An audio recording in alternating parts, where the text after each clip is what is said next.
Добро вечер. Време е за ново саботно издание на вестите од културата. Во продолжение да погледнеме што ја одбележа оваа работна седмица. Во музеот на град Скопје поставена е третата меморијална ликовна изложба "Стоп на теророт да не се повтори" во организација на Родокрајното здружение за Горичани и академскиот скулптор Петре Наневски. Изложбата е организирана по повод одбележувањето на 120 години од трагедијата во селото Загоричани. На изложбата ќе бидат презентирани 46 дела од 44 автори, а ќе биде отворена до 3 април. По Скопје, изложбата ќе биде поставена и во Кавадарци. Ова е трета ликовна изложба што ја организираме сега по повод 120 години од теророт што го направи андартите во Загоричани. Андартите беа војна формација финансирана од државата, со поддршка на морална поддршка на грчката црква, и единствена цел им била или погрчување или протерување на македонското население од Македонија. Ова е трета изложба. Идејата дојде пошто еден од членовите на здруженијето е скулптор, така што дојде таа идеја на ваков начин да ја одбележуваме овој историски настан. Здруженијето прави други активности, собери, да се во што поголем број да се соберат македонци по потекло од егејскиот дел, да не се заборавиме, да видиме која е нашата историја и така натаму. Здруженијето Заборавени македонци од Париз, Франција и Музеот на македонската борба за самостојност на пригоден начин одбележаа 135 години од раѓањето на доктор Атанас Коцарев, онколог со светско реноме и македонски деец. Во чест на Коцарев, во Музеот на македонската борба за самостојност беа откриени 2 нови панели за животот и дејноста на докторот, како и на главниот совет на македонските друштва во Швајцарија, што е воедно и прво музејско представување во Македонија. Во Музеот на македонската борба за самостојност се одбележаа 125 години од раѓањето на доктор Анастас Коцарев, познат онколог во светот, роден во Македонија. Годишнината од неговото раѓање паралелно се одбележува во Скопје и во Париз, каде што пред неколку години беше откриен неговиот гроб. Настанот започна со едноминутен молк во чест на загинатите во катастрофалниот пожар во Кочани. Председателката на Македонија Гордана Силјановска-Давкова истакна дека Анастас Коцарев е доказ дека големите научници ја бришат разликата меѓу малите и големите држави, и малото го прават големо. Од една страна јас се чувствувам голема и големо кога зборувам за македонец од светски глас, а од друга страна ја сваќам амбивалентноста на националната припадност кога зборувам за научник, преселник, светски профил, чиј гени е цивилизацијско обелешје и му припаѓа на светот. Оти поседува ум, како што вели Тихон, побрз од светлината. Знаење и мисла што пропатувале низ вековите и денеска се со нас.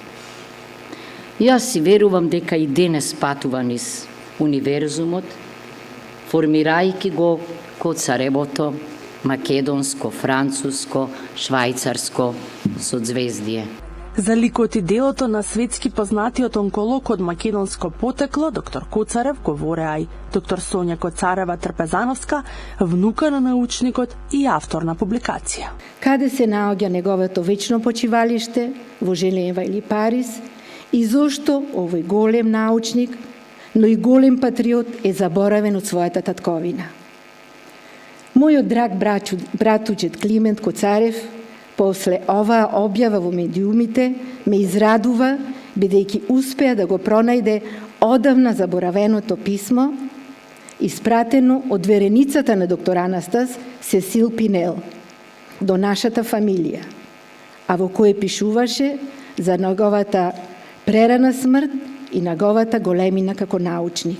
Своје обраќање има и академик Љупчо Коцарев, поранешен председател и член на председателството на МАНУ, градоначалникот на париската општина Бонди Стефан Ерве, градоначалникот на Охрид Кирил Пецаков и Анчи Илиевска, директорката на Музеот на македонската борба за самостојност. Сексот е забава за сиромаси, богатите бројат пари. Е прва книга роман на Светлана Петковска, позната на битолската и на пошироката јавност како граѓански активист и последните години како претседател на Организацијата на жени на Битола. Книгата се издава во рамки на одбележувањето на 80 години од Организацијата на жени на Битола.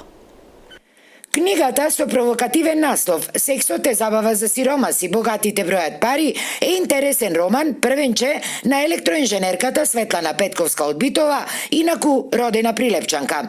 Ова исклучително лесно и возбудливо четиво, напишано на еден толку обичен и разбирлив јазик за сите, според авторката, е инспирирано од вистинската животна приказна на една жена која во романот е безимена, односно таа е само таа, како своевидно олицетворение на било која жена од овие наши простори, вели Петковска.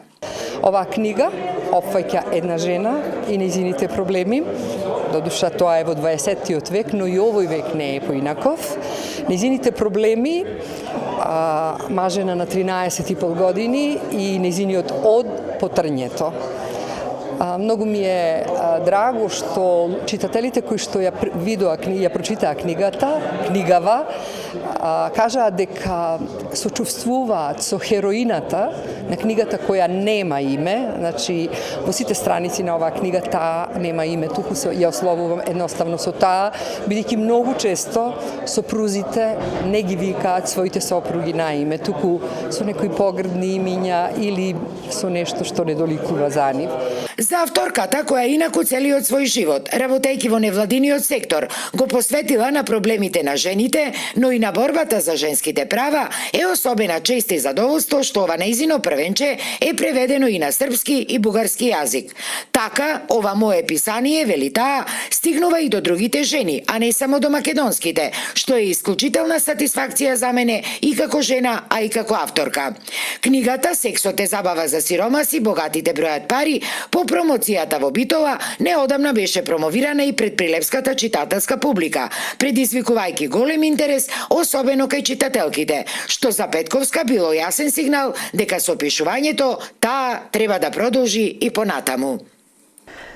Тука ги завршуваме вестите од културата со нови содржини. Се гледаме утре во истиот термин. Останете со програмата на телевизија Алфа.